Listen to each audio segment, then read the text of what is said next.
What is going on, Internet? Welcome to the Mad Max Fury Road podcast. That's right, we're the only Mad Max Fury Road podcast available. Yeah, I haven't heard a single other No, podcast. not at all. My name is Matthew Kroll. With me is Shahir Dowd. And we are going to spend the next hour basically breaking down the film. And I feel like it's necessary, Shahir, because we are, in fact, the only Mad Max podcast available.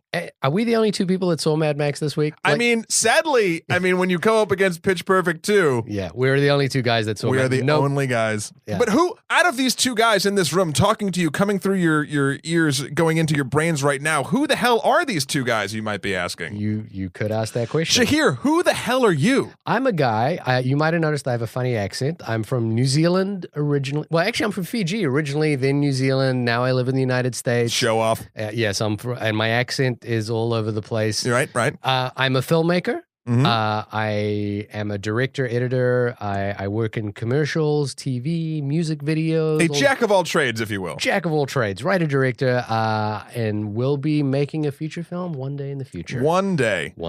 Ask me who I am. Matthew Kroll, tell me about yourself. Well, I was born in Massachusetts, This is moved going to back New too Hampshire. Too far. No, I am also a media professional in New York City. I was an editor originally, and I've made a couple shorts. I am now producing, and I'm currently working on a couple series. So yeah, we have enough sort of production chops. Not a lot, but enough. I would say. More importantly, we love to we could spend hours, right, which you're gonna hear. I just wanted to give them out there a little bit of like who the hell are these people? That's, you just want to kind of know who's talking. Yeah. Like Shahir said, we're movie buffs. We go and see almost everything, and we kind of bitch and do sort of this conversation that you're going to hear normally at a bar or somewhere else where we argue incessantly about sort of the thing. Now, the weird thing about this conversation, Shahir, that we're gonna have right now is we agree. This is the only time this has ever happened on this movie. And so much, in fact, that we decided to do a podcast for it because there are none out there. So, yeah, talk to me, Shahir. How do you feel about the film? Well, okay, listen, you and I often have differing opinions about action movies. Just set that up, yes. We often have really differing opinions about action movies. And the reason we do is that we tend to think that action movies serve different functions wildly, right? Like, I think action movies should be a movie shouldn't just be an action movie. It should be a great story told through action. Mm-hmm. Whereas please correct me if I'm wrong, you think in some ways that action can be a thing unto itself. Like fun, movies can be fun rides that don't need any greater importance, right? Yes, yeah. I do agree with that. And I also think that in those fun rides that might be meaningless to some people, that depending on who you are and what your life is, you can find meaning in that meaningless garbage. Even if the meaning wasn't supposed to be there, it still can be meaningful to you because it is, even though it's dumb, an art form. So that's sort of where I sort of go with it. And I see what you're saying about it. Like, you prefer the people making a piece of work, be it an action movie or anything, to have a clear voice of what they're trying to say and get that across well. Yeah, and in the case of action films, to have great stories told through action. Right. Well, then we're starting off on a good foot. This is the perfect movie for that. And the movie, look, for me, that movie, and it'll be different for everyone else, but the movie that holds the high watermark for me in that respect is Terminator 2. Right. That's a great story that unfolds at an unrelenting pace through great action. Like, the action doesn't ever feel just like, hey, let's stop the film and we have an action scene right now. The action is propelling the story forward. Yeah. And look, and we're not going to experience that again until Terminator Genesis coming out soon. My right? God. Anybody? Those trailers. Crickets? Those trailers. Anyway, so I guess I wanted to set that up because I think, my initial response to Mad Max, Mad Max is an action movie through and through, right, without a doubt. And that's its pedigree. That's its pedigree. But I haven't seen in a long time a film like this, maybe other than a martial art film, where the action, the whole film is one long action sequence. It's one long chase sequence, and its story, which admittedly is a little thin, is told entirely through action. Like there's, you and I have probably spoken more words of dialogue in this discussion so far than there is in the entire film. Of course. Yeah. But what it does really well, and what I like in my action movies, especially ones that are sort of built this way, I really appreciate the fact that while the story itself is light, the dialogue is light, and you sort of don't really have a big sort of driving, like, there's not a crazy story going on. The world is set up so well that you don't really need it because it's so intricate, so well thought out beyond the scope of the movie's story. Like, they built this post-apocalyptic world. Like, that's a place that exists in my head. Oh, yeah, yeah. And maybe we should preface that with obviously we're a little fuzzy on the history of Mad Max. It's been, 20 years? Yeah. 30, 25 years since the last Mad Max film? I think I saw Beyond Thunderdome when I was like 14. Yeah. And I haven't seen one since. No, I mean, I remember the song. I remember Tina Turner. I remember, I grew up in Australia and New Zealand, so I remember, Mad Max was a big deal, but I don't really, those movies didn't impact me the way Terminator did. It's funny, yeah. Well, my friend Tom Ham, who lives in Massachusetts, is probably the biggest Mad Max fan that I know, and it's whenever I'm hanging out with him, and Tom, if you ever listen to this is an embarrassing thing, but whenever you talk about Mad Max, I just, because you're so excited about it, and I know how much you care about it, I don't know what you're talking about, but I just agree, and I'm like, oh man, that's awesome, because I know that I should know it, and I don't, so I apologize, Tom, but that's my main tie, is my buddy. Look, and I think that's a really interesting thing, which is that neither of us are big Mad Max aficionados. No. Like I'm a much bigger Terminator aficionado, but like I'm not excited to see this Terminator movie. I'm a little excited. But more as a will they won't they sort of. Yeah, I guess so. But now, having just walked out of Mad Max Fury Road for the second time. Right. We saw it twice. We both saw it twice together. Just okay. Yeah, little thing. But I am much more excited about a Mad Max The Wasteland sequel, which was just announced. Yeah. In the next, that to me seems way more exciting than any Terminator or any franchise that I grew up. Right. And that's the amazing thing about this film is it seems to not just breathe life into a franchise that is like long since passed in the history books. It's not just it's reinvented the whole action franchise genre. Let's put it this way. I don't think it's reinvented. I think it's basically brought it back and sort of brought a breath of fresh air into it. Now, I don't want to harp on this, but obviously we're going to talk about the other big film that came out, Avengers: Age of Ultron. And we're going to think about the fact that this does something for Mad Max that I don't think Avengers has been able to do for the Marvel world. Of course. Well, but even beyond, Avengers was never dead, so it never needed to be brought back from the dead. Yeah. What I'm saying is they're two drastically different action movies, basically. One is super clean and builds a good world, but in a different way, in a Joss Whedon way, which I love. And then there's this one, which just feels visceral, raw, and real. Like, I would never say that Age of Ultron felt real to me. No, not in the but that's not a bad thing for me. I know that sometimes bothers you. Yeah.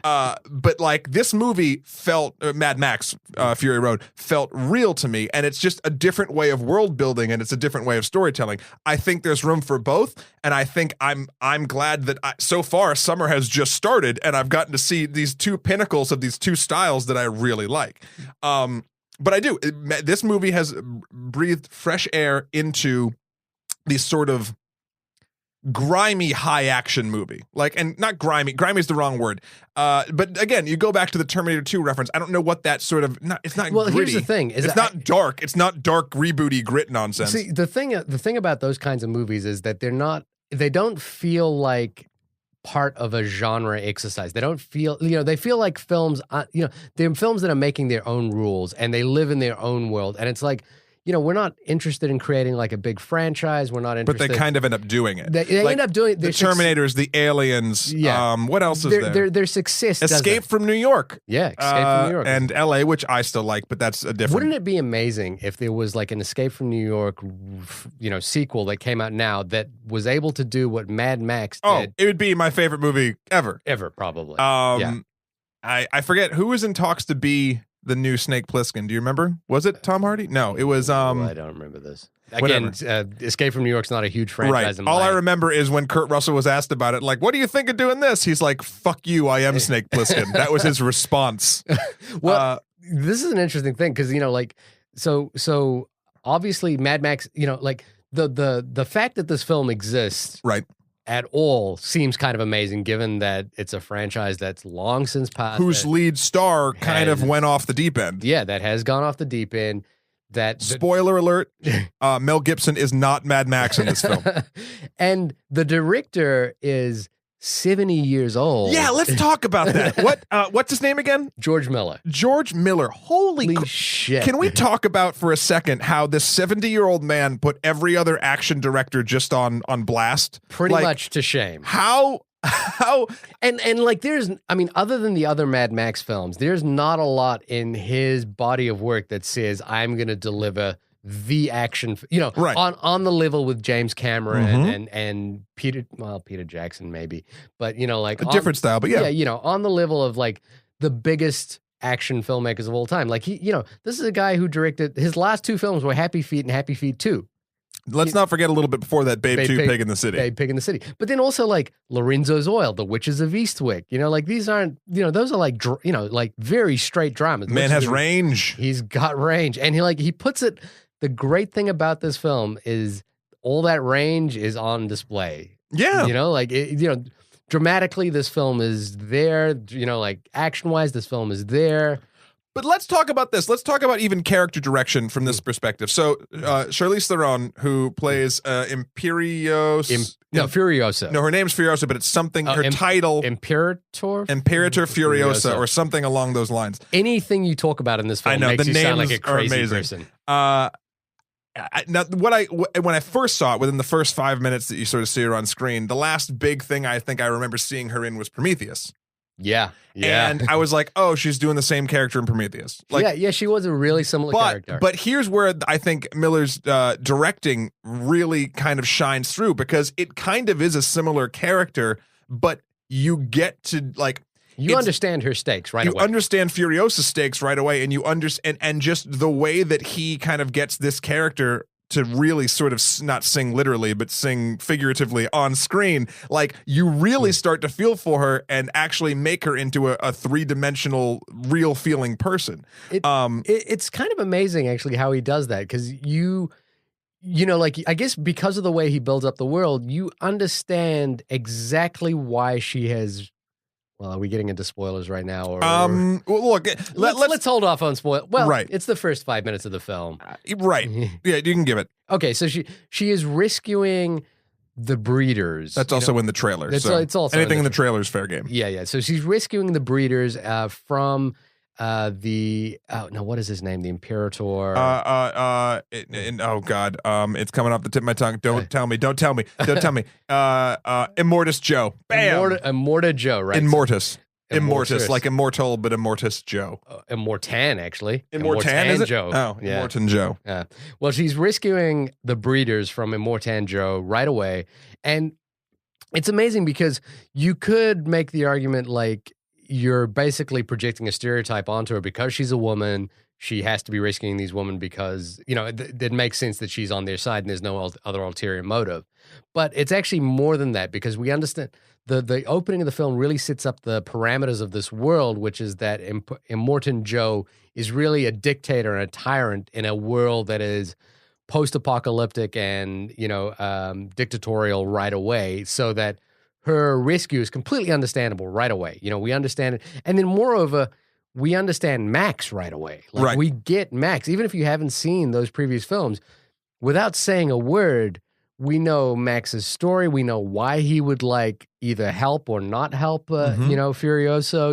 You understand where he is in this world and what he's responding to. And it's just such great storytelling, It is, and it's done in a very minimalist way. Yeah. I really like, the characters, I think the direction really shines through, not only in world building, but in the characters. Like, if you look at Immortan Joe himself, who actually, surprisingly, is this guy, Hugh, I'm going to butcher this, Hugh Case Byrne, who was a villain in the other previous Mad Max movies. Yeah, and so that's a carryover, right? Like, he's the same character, or... They haven't said. Right. So I don't know. no. But he was great, and he was behind a mask the entire time, and he's like 60-something years old. He's 70 years. He's old. Yeah. Oh, do you know the DP of this film had his 70th birthday while on set? So this is literally like old man filmmaking parade, and it's so how could something, you know what, I'm not even surprised, because it's just not the norm, but it makes so much sense. You know, and I guess the interesting thing is look,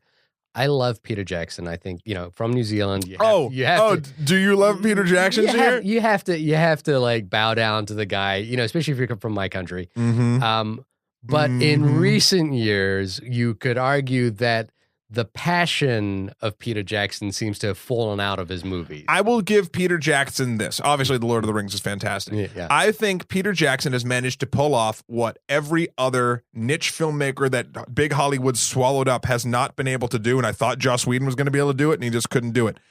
Peter Jackson has hung in the Hollywood machine for 6 full films. Yeah. And it has not destroyed his soul.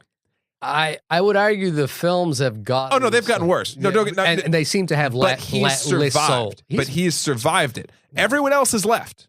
And Peter Jackson's been like, no, I'm going to see this through. So I respect that. I respect that. But, you know, there's a certain passion, and, you know, there's a charge in this movie. You know, you can feel this movie... Miller wants this movie made. Like, that's why it exists. And you can feel the kind of energy pulsating at the edges of the frame of this movie. It's very rare to have this sort of like legacy franchise like this, or a reboot or a remake, and this is technically a sequel, kind of come up for one of these franchises from the original guy, and B, have him be super passionate about it. So like, and like, you know, like the amount of time that this film took to make, you know, like he was in development for like 15 years. Yeah.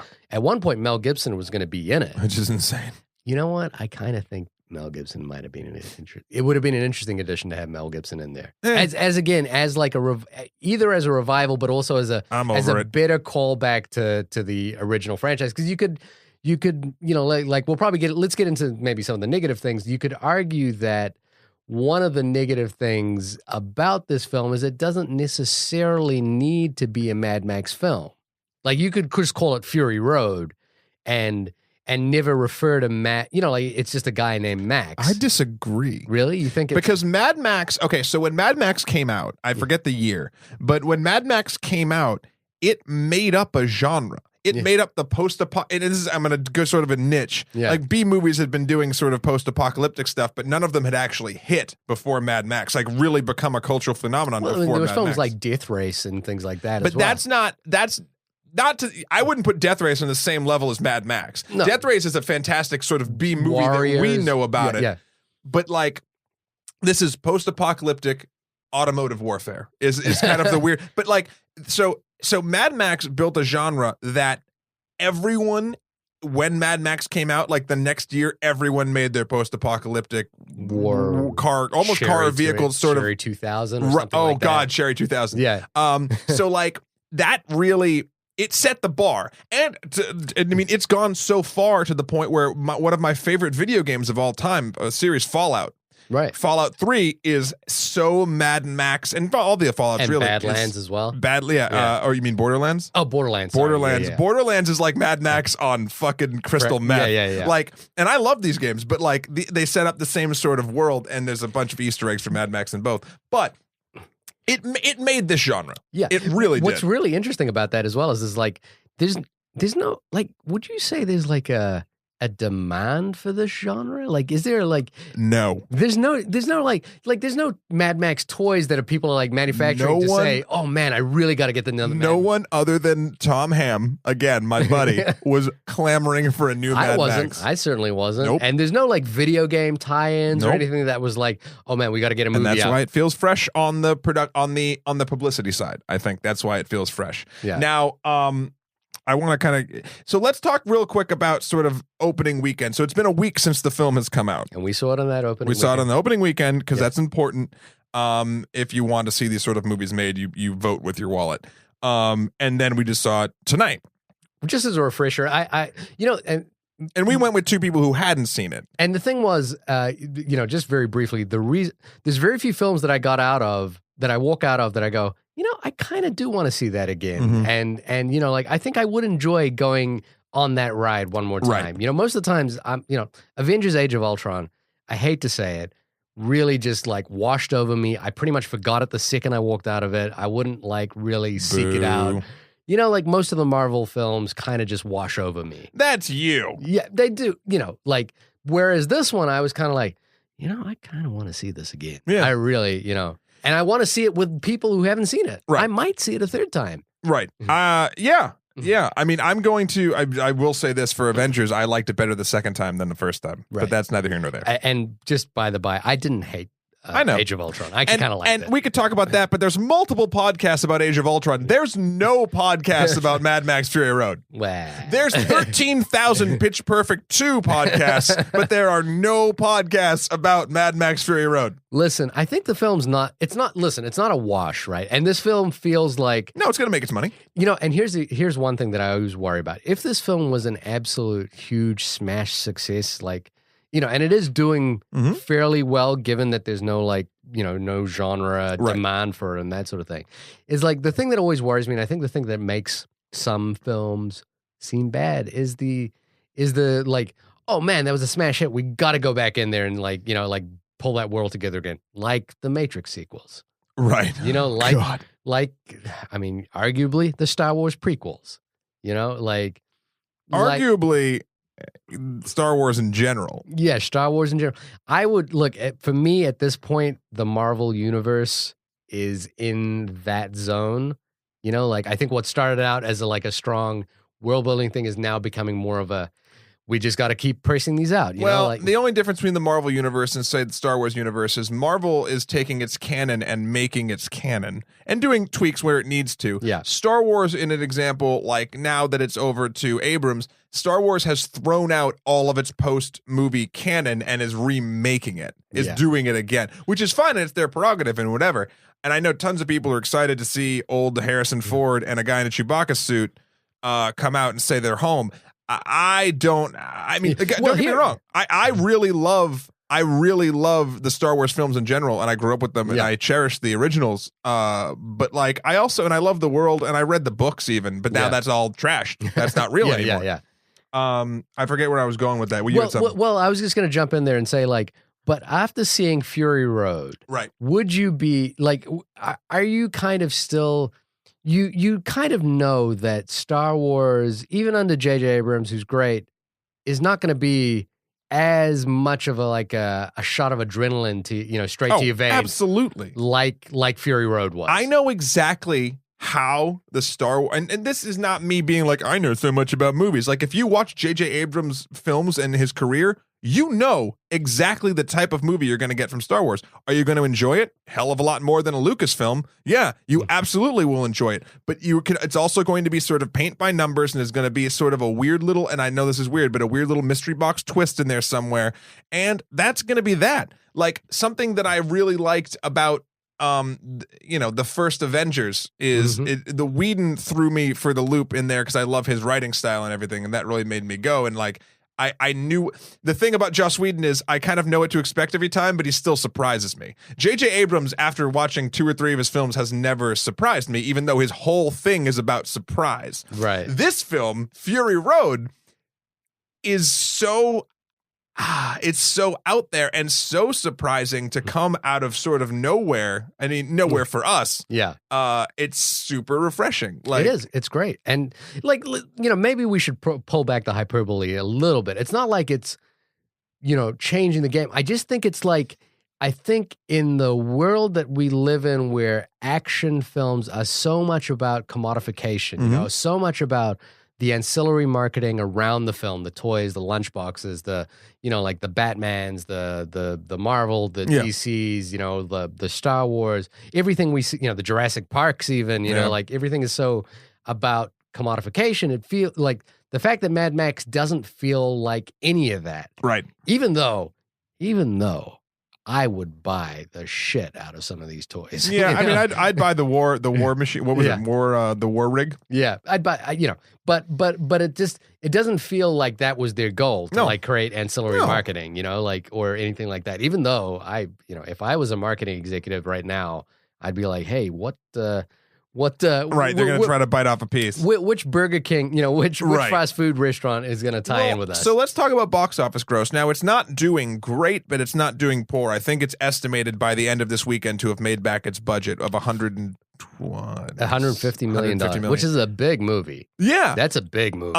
But it made around 40 mil US, 44 million in the first week. Okay, and then what about international? It was like 60 something. Yeah, I'm not exactly sure. Worldwide, it made 100 in the first week, which means it's put on point to actually make its money back, which is great. Yeah. And I think, weirdly enough, and I know there was a big push for people who like action movies and people who like original sort of movies in themselves to go see it opening weekend, because I know there's a huge thing about movie studios really only giving a shit about that opening weekend. You can look at The Dreads and you can look at other films like this that are fantastic and make a ton of money on DVD and Blu-ray and downloads, but that's not what people are looking at because it takes too long to get their return. The people in charge of movies, that is. Right. And, here's an example is that Mad Max Fury Road, according to Box Office Mojo, in its first couple of weeks, has made $63 million, whereas by the same time, in the same period, 300 Rise of an Empire had made $106 million. Holy crap. So, for a budget of $150 million, that might not look that great. Although their opening weekends were pretty similar. Their total gross was pretty very different. Yeah. So I just think it's been so long since a Mad Max movie hit. Like, first of all, not many people, younger, if you go 5 years younger than us even, and we're in our early 30s or early to mid 30s. Yeah. You would end up getting people who have no effing clue who the hell Mad Max is. And so it looks like a new property. Now, granted, it looks cool. Yeah. But, and then you get what did Pitch Perfect 2 make? Do you know? Pitch Perfect 2, I can pull it up. It can pull it up. Yeah. But it made probably quadruple what Mad Max did. Yeah. And that's just audiences and whatever, and that's fine. And there's room for both. I just think I like sort of the push to try to have everyone see Mad Max opening weekend to try to, again, vote with your wallet. Yeah. So we talked about George Miller a little bit. Is there anything else about the directing style that we didn't touch on, or should you want to kind of move on from that? We could talk about the whole theory. Yeah, look, this is also surprisingly, for a film that's so hyper stylized and so over the top in terms of its world building, that in a similar way, really oddly, is somewhat understated. It doesn't. He's not like showing off, hey, I'm the director. He's just like really throwing his story at the audience with every tool in his arsenal, but he's not like, James Cameron in Terminator 2. You could argue that the liquid metal regeneration and the way he kind of like developed that was a little bit, look what I can do kind of thing, whereas this just doesn't feel like, it has this sort of understated quality to it. Arguably the 3D conversion kind of like plays up the more, show off moments, maybe. Yeah. Well, side note about the liquid metal thing. How is it that in the Terminator Genesis trailer, the T-1000 liquid metal looks worse than the 1991 T-1000 liquid metal? I unfortunately I cannot comment because I do not watch the trailers. Anyway, moving on. It's just something I noticed. Yeah. No, it's he's definitely not showing off, and I think it's weird. Him not showing off shows. Like, it's just, you can tell this is a guy who has lived, breathed, and hopefully won't soon die from in this world. Like, do you know what I mean? Like, he loves this place, and he loves that he's built it, and he loves that he's continuing to do it, and that shines through. And and for a world that is so outrageous and big and bold, it still feels very grounded. Like, it doesn't feel like The Hobbit or. Here's the thing. Yeah. Nothing in the film takes you so far out of the belief that it could happen. And that's crazy to say, especially after you've seen it. But again, I'm going to go back to Avengers, a different movie, and I love it for different reasons. Yeah. I don't believe that in our time period, there can be an Iron Man. I understand that. It makes me sad, but I understand it. In this film, I could see the world going to shit and weird fucking cults popping up and society rebuilding itself on this twisted image and everything going to hell. Like, I can see that. And just because Imperium Joe and his war boys worship cars and gasoline and nitro and chrome and mix it with Viking iconography and religious practices, that makes sense to me, because you're going to take if the world ends, people are just going to start taking little bits of information that they remember or that they can find in scraps of books or data or whatever, and they're going to rebuild religion, and they're going to rebuild all this shit, and people are going to come, in our eyes, looking at it right now, nuts. Yeah. There's a scene in the movie where a group of characters, and again, I'm not going to spoil anything. There's a group of characters that are sitting and looking up at the sky, and they see a satellite. They're like, "Oh, that's called a satellite." Like, and like that's where they used to beam shows to everybody. Another character goes, "Oh, before the world ended, everyone had a show." Yeah, it's like, that's what people would think if they had a stitch of looking back at us. Well, I guess, the thing is that Miller is so in touch. He's so like pointed with his arguments here.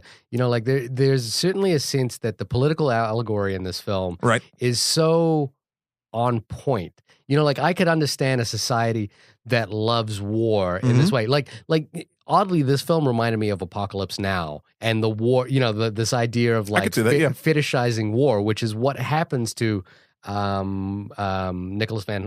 Nicholas Holt's character. Nux, he's a guy, he's like a soldier in the Vietnam War who like a war boy who who comes to realize that maybe the idea of war that he's been worshiping his entire life isn't necessarily all it's cracked up to be. Right. And and that reminds me of like the entire journey of Apocalypse Now. I can see that. And that's what's cool about this film, is that the film kind of takes a real world political allegory and plays it out in this completely fictionalized world in a way that makes sense. And I don't I guess you could make the argument that the Star Wars prequels tried to do political allegory, the way shipping, taxation and all that sort of jazz. Because hey, audience, what gets your engine running more than deep political space intrigue and taxation? Hey, you could argue Game of Thrones. Listen, I would go, but there's beheading and sex in that. I would say if you want your space politics, you don't go to Star Wars, you go to Star Trek. Yeah, but if you want your war politics and you still go to Star Trek.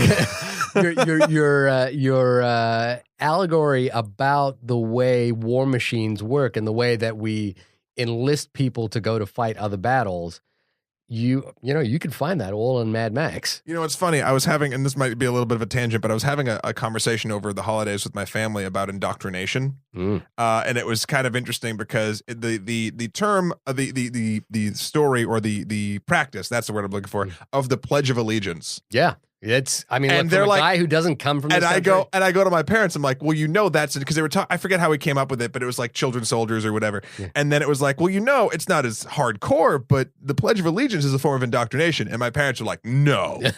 And I was like, yes, you're literally having a child repeat over and over and over again that their country is the most important thing to them. Yeah. And eventually, the idea about that is to make you believe it. That's why it exists. Otherwise, why are we doing it? And I'm not saying it's bad or wrong in certain cases. Like I said the Pledge of Allegiance nearly, but then like at around 8th or 9th grade, I just kind of stopped. Yeah. Not everyone does, and not everyone should. I'm just saying indoctrination is indoctrination. And in this film, they call them war pups, the little kids that kind of ran the machines until they were old enough to go out in the wastes and fight.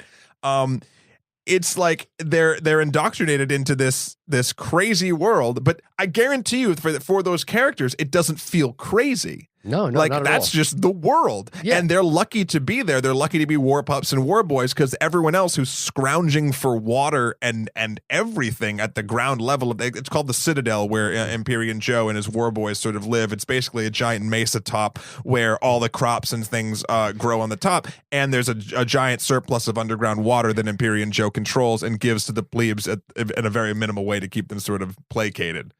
Anytime you talk about anything in this film, you sound like a crazy person. Right, but if you take that example, it kind of works in an allegory for the way resources are distributed now, depending on where you are in the world. But also, like your idea about indoctrination as well. It's like the thing that this film really gets into is the idea that dying for warfare is like noble, and you need to do it. Like there's everyone's lining up to die. And there's practice to it. I don't want to give it away because it's one of my favorite moments of the film. But like when a war boy is about to go and do his thing, something happens. They say a thing, and they all do the same thing, and then all the people that are watching him all do this sort of symbol with their hands. Like and it's a very heroic moment for them. Yeah, and like they believe that they're going to meet their forefathers of war in Valhalla, which again is a very Viking Norse sort of thing. Yeah. So, in a way, Thor could be involved here. Let's not get into the dark world. Good tie. So is this sort of you're talking about? We have notes, ladies and gentlemen. That's what we're referencing. So you have in here who killed the world. Well, I just thought there's an interesting theory that popped up in Reddit, and it's kind of like, like maybe it just goes further into like how much this film has repeatability built into it. Like there, and this is, the funny thing is I'm not a big fan of Star Wars. Like I'm just it's not a thing that I love, but I decided over the Christmas holidays to rewatch Star Wars. Okay. And I watched the first one, and I was just, while I'm not in love with that franchise, when I watched that first one, I was kind of blown away by like how big a world Lucas built into that first film. Yep. And how much he doesn't explain in that first film. Yep. And you just go, wow, there's this whole universe out there that he's really thought about. It's the same thing with this movie. Yeah, and it's the same thing with this movie. It's this idea that, like there are factions and clans in this wasteland that seem to have different... Gastown and the Bullet Farm are the two we deal with. The Bullet Farm, and like you can see like Gastown is sort of an accounting, like he has an accountability of like... The leader of Gastown seems like a very sort of politician-esque person, where Imperial Joe is super warlike, and Bullet Town, the head guy, is just war. Yeah, so there's this whole universe, and like you could see sequels or whatever spinning out into each of those universes. Right. And even as, again, going back to Miller's, just so I don't want to harp on this too much, but going back to his world building prowess, there's a part where they're driving through like a sort of like slightly moist desert in a sense. I know it sounds weird, but like it's almost like muddy or whatnot. Yeah, it really reminds me of the sequel to Wizard of Oz. Right. To Oz, oh yeah, with the broken brick road wheelers. Yeah. They're cutting pavement. But there are these sort of like they're walking through and they all look out the window of this war rig that they're in, and there are these people sort of going through these marshlands on these stilts in these weird sort of like crawly poses, like just that must be scavenging, and they never explain it, they never talk about it, and it's like, oh, that's another thing that's here. Star Wars does a lot of that in the same vein with the different planets, the different races that sort of always calls back to. And again, you could go, Lucas did an amazing thing because he did that along with merchandising. Yeah, but he's just a good world builder, just like Miller is a good world builder, and you don't need a crazy, complicated story to make it a great world to tell any story in. Well, I feel like, the thing is like there is world to be tapped underneath the action that's happening here. And, the reason I bring up who killed the world is that's a phrase that's repeated, throughout the, throughout the film. And it's obviously implied that these different factions are the ones that killed the world. And, See, I didn't take it that way. Oh, really? And there's an interesting theory floating around on Reddit that I read, which is about the 4 horsemen of the apocalypse and how each of these factions represent one of the 4 horsemen. And the 4th horseman, this is, again, one theory on Reddit, but it has got an interesting... Wait, who's the 4th one? Max himself. And Max is because the 4th horseman was death. And, and Max is surrounded by death, and he, helps create, death helps create rebirth in the world. And I think I don't hold much water in that. Who's theory, Pestilence? That's what I want to know. The idea is Imperator. He's Pestilence? Yeah, he's, because they're all diseased. Like they all have cancers of the... But everyone does in that movie. I don't know, whatever. Yeah, whatever. I mean, look, you could read it any which way, but the thing is that the text is so open, you could kind of, there's enough material here. You could put your glue in there. Yeah, and there's enough, and this is why the film is like, like most of the time, for example, there's a film, Uncle Bomney, who can see his past lives, a Thai film that won, Cannes a few years ago. Okay. And that's a film that has like immense repeat viewing because it's so mysterious and such a Right. such a strange film, or like a Michael Haneke film, Funny Games or something like that, Sure. which is so open to interpretation. It's odd. It is odd to me that a big $150 million film, has this kind of open text that you could really like pour into. Of course, at the back of it, it has got a traditional Joseph Campbell style hero's journey. And it does that very, very well. Right. But the hero's journey in this film, and now this is a perfect transition, is not Max's.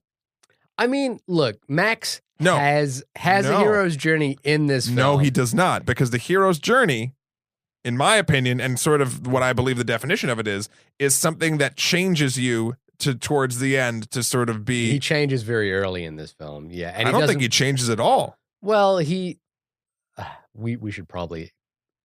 This is the part where we're going to talk about spoilers. Yeah, we should probably like. So if you don't want to hear about spoilers, thanks for listening to Matt and Shahir talk about Mad Max Fury Road and the only Mad Max Fury Road podcast available. Yeah. By the way, if you haven't figured out that's a joke yet, then there's another issue all in itself. We are going to now talk about spoilers. So if you are leaving now, thanks for listening, and we appreciate it. If you are still on board, well, welcome. Whoa, the after party. So hello. Hey. Pants optional. So here is the deal with that. So Max's journey is him sort of what's the word? He's tortured by his past, people he let down and die, his family and his friends. And then he slowly sort of starts to become less crazy. There's actually a line from which this is actually something that I think fell flat in the film, is the girl's like, I thought you weren't crazy anymore near the end, even when he has a crazy plan at the end, right? Yeah. I never felt like he was never not crazy. And I feel like they were trying to make it so like, oh, being around these women and these people that he's helping is helping him. I never got that feeling. I feel like he's the same person that went into that movie that came out of that movie. I think there's an inevitability about his character arc in this film, which is that he's entirely self-sustaining throughout the beginning of the film. He's a guy who is used to being alone, who wants to be alone, who does not, like he's willing to abandon these women, the first chance he gets. In fact, he does. But he's forced to like reconsider that role as the movie progresses. And he becomes the hero. He goes back to save these women on, later on in the film. But to the film's credit, wait, hold on. When does he ever go back and save them when he doesn't have to? The sand. When he goes and turns them around. Yeah, when he goes and turns them around. Yeah. Okay. I'll give you that. And also he goes.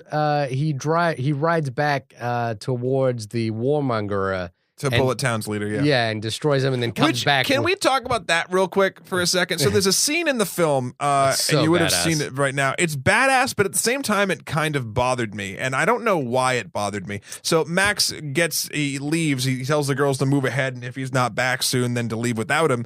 And he walks back towards the leader of Bullet Town, who has been blinded, is just shooting blindly into the night. And we have no idea what he did.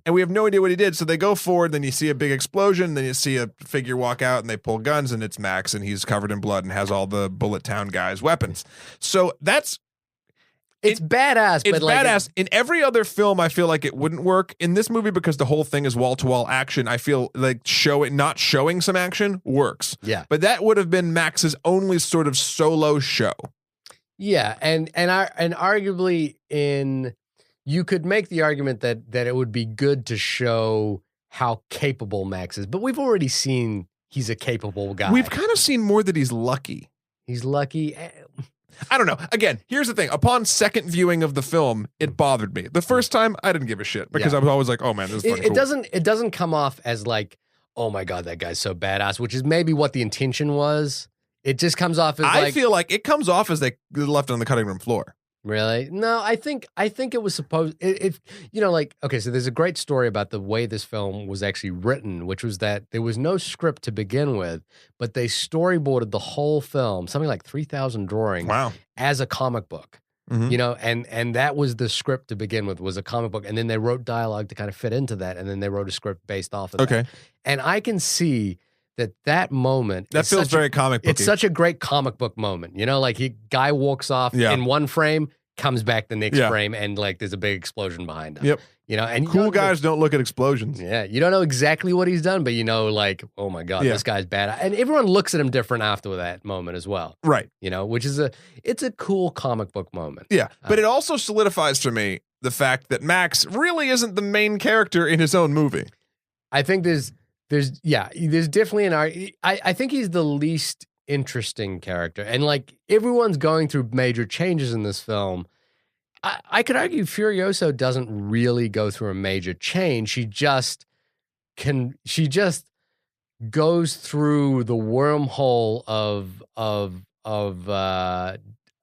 of being beaten down and comes out the other side Right. of it. You know, Knox probably goes. The war boy comes back. The Knox- reformed war boy comes back and is the most changed. I feel yeah. going from sort of religious zealot to sort of free thinking man on his own. But Furioso certainly Furiosa. Furiosa is certainly probably one of the most compelling characters, and she has Right. one of the most noble arcs. And you kind of, you know, like there's a moment where you're really rooting for. I felt like I welled up a little bit when you know there was a potential for her to like lose her life. Yeah. and you could see that she wasn't going to go down without a fight. And you know that's a noble trait to have in your central character as well, and it's great. It really works. It really, really works. Yeah, you kind of see it. Every character. You know what's interesting? Every character in this movie breaks. So if you want to go down the list, Max is sort of already broken. He starts broken and sort of fixes himself a little bit. The moment when Furiosa realizes that the green place doesn't exist, she breaks. Oh, that's such a great moment. It's a great. When Nux basically sees his god, sees Empyrean Joe see him fuck up, he breaks. When Empyrean Joe sees his wife, what's her name? I got it right here. The splendid Agrid, Rosie Huntington Whiteley. When he sees her, you know, bite the dust and his unborn son, he breaks. Yeah. Even you want his son, Immortus Erect. What's his name? Immortus Erectus. No, Rictus Erectus. Oh boy. The giant dude. He breaks when he finds out he had a baby brother that didn't make it. Even the different wives break for different reasons that they're rescuing throughout this film. One wants to go back, and she's sort of broken. She's like, he'll take us back. Like we need to go back. One, you know, it just one gets recaptured. Like it's all over the damn place. Like every character in this film goes through a life-altering moment where they're like, "Fuck, everything I thought was wrong, or now it doesn't work." I really, the other cool thing that he manages to do is like characters that we're introduced to for the first time. We have no backstory for these characters. They each get a moment to shine. You know, like there are about 5 or 6 players in this film that each get their moment, and it's a little moment, but it's enough to like really make us believe that person exists. The only person that doesn't change is the Doof Warrior, who is the guy strapped to the big speaker mobile with the fire guitar. Although there was an article this week where the actor who played him gave his entire backstory. And like he wrote a backstory for, you know, I think it's on /film. It's good. You should check that out because he was one of my favorite moments of the film. And that, you know what I really liked? This is just sort of a side tangent-y bit, but before we get into sort of wrapping it up, the Doof Warrior is such a cool concept and something I feel like Empyrean Joe would actually have in this world, because like armies in the past have all had heralds or people like bannermen or flute or trumpet players or anything. It's the same thing. This is the Flight of the Valkyries. Empyrean Joe wants you to know he's coming. Yeah. So what better way than a giant rig with speakers and drummers and a guy strapped to it with bungee cords playing a flaming guitar? This is the, you know, what Robert Duvall in Apocalypse Now did with the Flight of the Valkyries. Yes, but this time, we talked about this before, but what I absolutely loved was like whenever there was a sweeping shot of like the different armies moving in different ways, like whenever you saw the Doof Warrior's chariot sort of vehicle thing, it would always like his music would get louder and then trail away. And when they stopped, when there was an explosion and they all had to stop, like his song slowed down and then he stops playing. But whenever he drives, he starts playing and he plays at the pace that they're driving. You know, and I think in older warfare they would have that person, like they would have marching bands. It would be amazing today. Holy, it's just dubstep. Oh, like imagine if you took like a DJ and a Michael rapper. Bay Transformer robot farts throughout it's Kanye West in the front. Yeah, Kanye West at the front and like Skrillex at the back. Oof. Wow. We just reinvented warfare. Yeah, I think. But no, going back to Imperiosa, let's talk a little bit about the sort of the ramblings that the internet and people were doing. Unless you want to talk about something else. No. This is like the idea. This notion of warped masculinity in Mad Max, or like this idea that Mad Max is feminist. Propaganda. Well, see, here's. I don't think it's feminist propaganda. I think there's a couple different things. Going back to who broke the world. What was it? Yeah, who killed the world? Who killed the world? Yeah. I took that as the women were talking about how men killed the world. Yeah. And I have no problem with that. I don't think you could argue that isn't true. Right. So, that's sort of what I hearken to. And that's where I think people sort of get this idea that it's an inherently feminist film. I don't think it is. I think many of the heroes are women and only a few of them are men. But, like, the thing, like when we saw the breeding wives for the first time, like in the first screening we saw, I did kind of cringe a little bit, and I did kind of like go, oh boy, like what, the sexy ones? Yeah, and I was like, is this film really gonna do this? Like, but then there's a sense that he, like Miller isn't lingering on it in the way that like Michael Bay might. Oh my God. And a really good example of that is the fact that Rosie Huntington-Whiteley it was in a Michael Bay film. Was in Transformers 3, and she was just there to be stared at. And I, like I got to be honest with you, I was not I'm not a fan of that film, and I was not a fan of her in that film because I was like, and not a fan of Michael Bay's work in that film. What are you a fan of? Well, I don't know. But it was like everything about her characterization in that film was so leery and so like, let's stare at her kind of thing.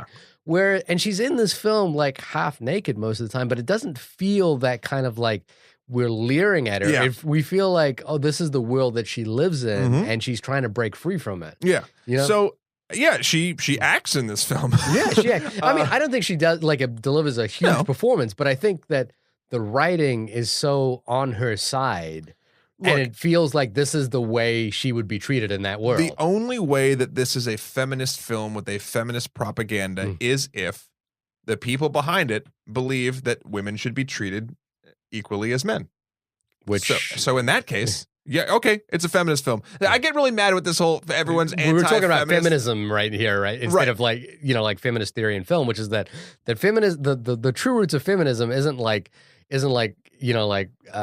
aggressive female power. It's more like women should be equal. Right. What's wrong with that? Yeah. So, I mean, listen, guys, I know you signed up for two dudes to talk to you about feminism and what they think about it. So qualified but you know what, though? And I mean, whatever. I'm not going to get into sort of feminist theory or my feminist theory or the feminist theory. But anyone can talk about feminism. Anyone can talk about any of this shit. So it's fine. But I don't think this film is overtly feminist. I think it just happens that there's different people in the film that some happen to be heroes, some happen to be villains, and now it just sort of this time it happens to be that the women are in the right. In the way. And Max and Nux. You could argue that action movies are traditionally the domain of male male filmmakers, male directors, male writers, male actors.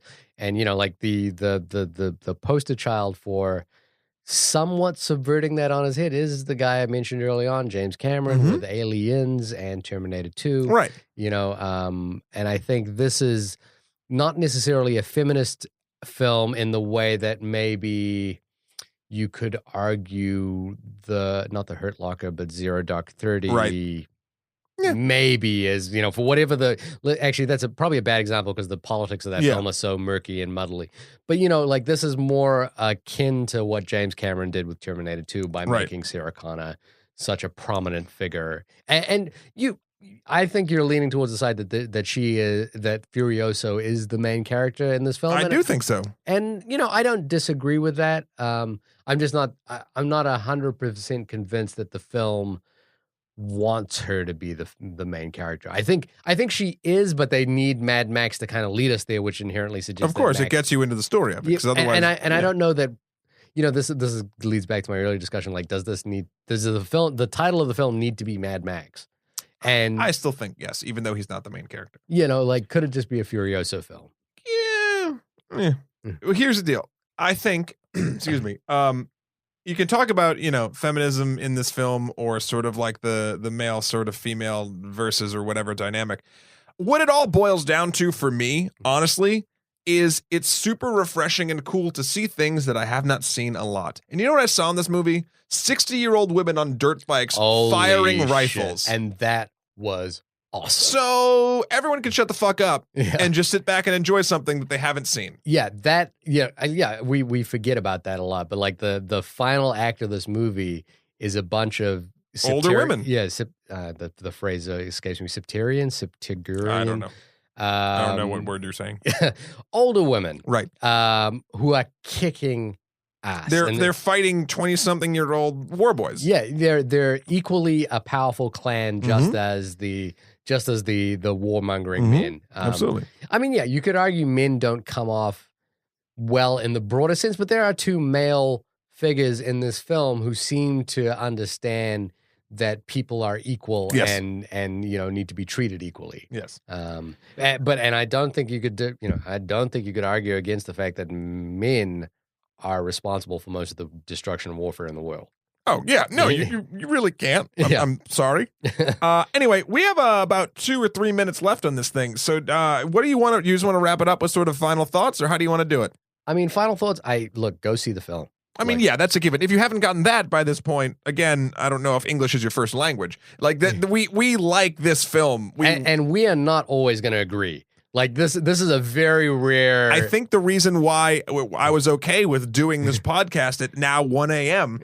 is the fact that Shahir and I do not agree on films. It just doesn't happen. And I've always respected your opinion on film. Yeah, as I respect yours. But we don't agree, which is a very rare sort of thing. So when we both really enjoyed this film and went to go see it twice together, I think that you were in for a special film. Yeah, it's something. It's if this film can bring us together in that sort of weird film geeky sort of intellectual way, then there's something special about it.